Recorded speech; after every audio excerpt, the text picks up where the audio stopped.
Statement for the press. Statement for the press. So, Crystal, what are you going to do next? Are you going to go on to prey upon another vulnerable adult? It's called defamation, ma'am. You need to stop right now. That's my opinion, that's what happened. And I've got evidence to support it. I can state the truth. The truth. Stop it. The truth. She has received a $2,000 check through undue influence. That's called financial exploitation, in my opinion, and I've got evidence to support it.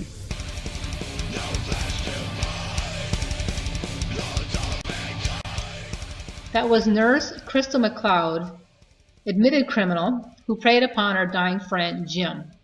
Crystal swindled not just $2,000 from Jim, but also a house and more, totaling nearly $300,000. Three of us contested the will, and after a court hearing, I got this chance to confront her. After the hearing, Crystal cried to the judge. She claimed she was extremely emotionally distraught. Oh, dear, dear, dear, dear. She must have been distraught when 1 month after that, she sold the house she got for free for $257,500. Crystal MacLeod was an in-home health care nurse for our friend Jim in the summer of 2017. He was terminally ill, diagnosed with a matter of months to live, in his 70s. He was our friend. According to Crystal, nothing sexual happened. Crystal was under investigation by the Minnesota Nursing Board and the Minnesota Attorney General, but she later escaped criminal charges with only a slap on the wrist. All she had to do was admit she was guilty, and she could keep her $300,000 swindle. Thanks to criminal lover Attorney General Keith Ellison and the Minnesota Nursing Board Shirley Brecken, this criminal got to walk. So we're warning you about her. And refuse consent to criminals in power like this. May they be removed. Crystal is a financial black hole. She had declared bankruptcy in 2015, just 2 years before exploiting our friend Jim.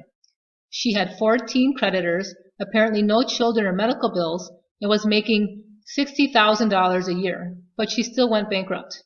Creditors include auto loans, college loans, cell phones, and she even wasn't paying her cable bill. In addition, there were 2 judgments from the state of Ohio, where Crystal comes from. One is from 2011 for $500, the other from 2013 for unpaid income tax, a mere $270. But even though Crystal scored a swindler's dream of $300,000, she's never paid these tiny debts. These are active judgments, which she was not able to get out of through her bankruptcy. Instead, she's on the lam from Ohio and now Minnesota. Where is she going to run to next? Forrest Burnell is a 2-time child sexual felon. We believe that he also preyed upon our dying friend Jim to get Jim's other house and any cash that was left. Forrest, too, spent money to have his lawyer write a letter crying for poor crook Crystal. It was a bit funny because Forrest despises Crystal. He said to me he was, quote, mortified when we found out what she had done. Forrest originally had wanted to go after the nurse to get the house that she had swindled back. But when we filed to contest, 3 of us, that didn't include him, Mr. Morley Superior joined sides with the nurse, voluntarily giving up the house because he was desperate to not have the will overturned completely. So we contested the will, but because the 2 criminals had teamed up, that weakened our case and we had to settle. You can watch this video for more details about Forrest. But now, getting back to criminal Crystal, crying about how extremely emotionally distraught she was. You know, she wasn't emotionally distraught when she was drafting and recording the contract for deed, giving her Jim's house for free, prepared by Crystal MacLeod. If the seller becomes deceased, the deed is immediately to be conveyed to buyer as contract becomes paid in full. Free. There was no down payment. She never made payments on it and set the purchase price at about 1/3 of market value. There was nothing selling for that price unless there was something seriously wrong with the property. Crystal wasn't distraught when she called Jim in November 2017 and complained that he hadn't sold her the house yet. I was there and she told me that that's what she did. She wasn't distraught when she made arrangements for the required city inspection of the house and told Jim how to sign and notarize a contract for deed. We found out about this because there was a series of email chains that Forrest had found after Jim died. Forrest had sent them to us before he joined up with the other predator. Crystal wasn't distraught when she was fighting our motion for Jim's medical records. We figured that she met Jim working at a hospital and then followed him to work at his house. The medical records would have shown the nurses that were on his care in the hospital. Crystal had lied this ridiculous story that she had known Jim before she worked with him. She made up this ridiculous story that her grandfather knew Jim. Jim was a family friend of her late grandfather. It was a complete lie. We had never heard anything about this, and Jim always talked about all of his friends.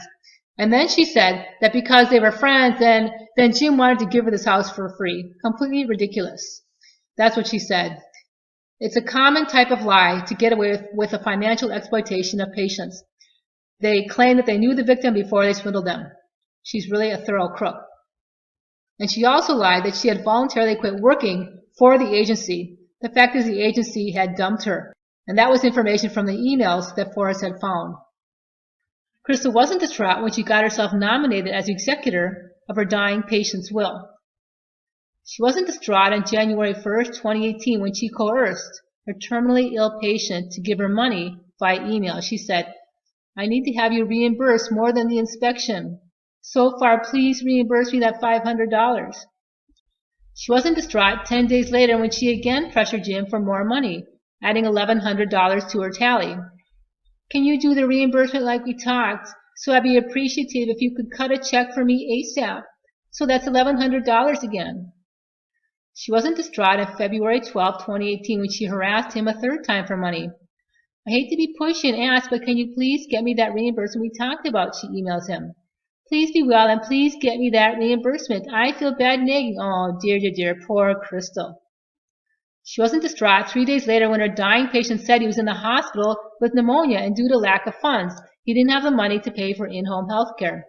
Jim emails, "Hi Crystal, I'm not really ignoring you. I was in the hospital last 2 weeks of January with pneumonia and the middle 2 weeks of December." She had said, "If things weren't so tight here, I wouldn't ask for money." She doubles down on her coercion, continues hitting him up for money, as though giving her nearly $300,000 wasn't enough.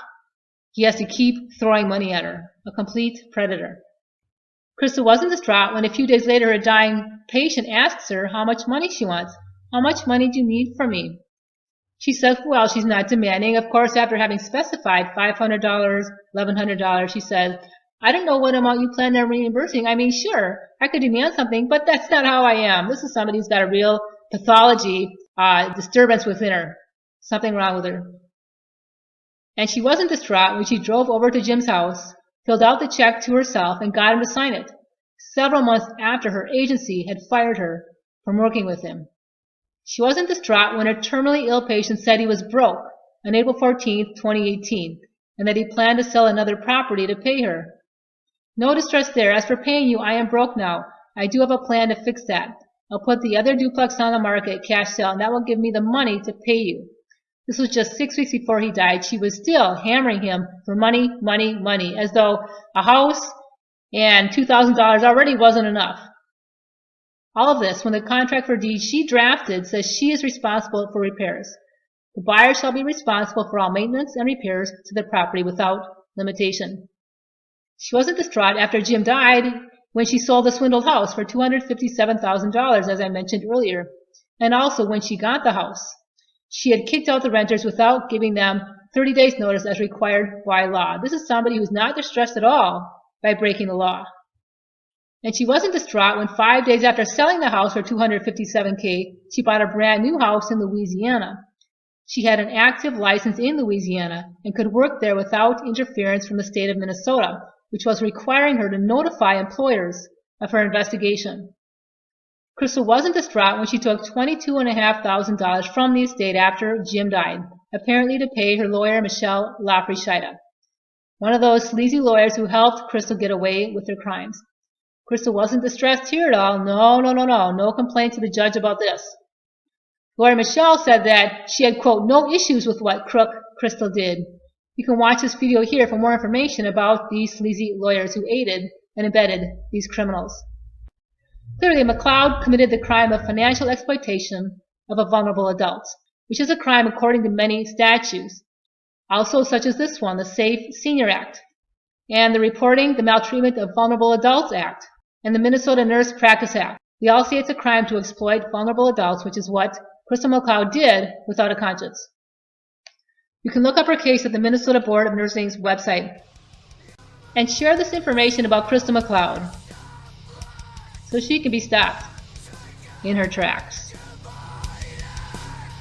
Best way to follow me? Subscribe to my newsletter. Link is in the text. And may you have a crook-free day.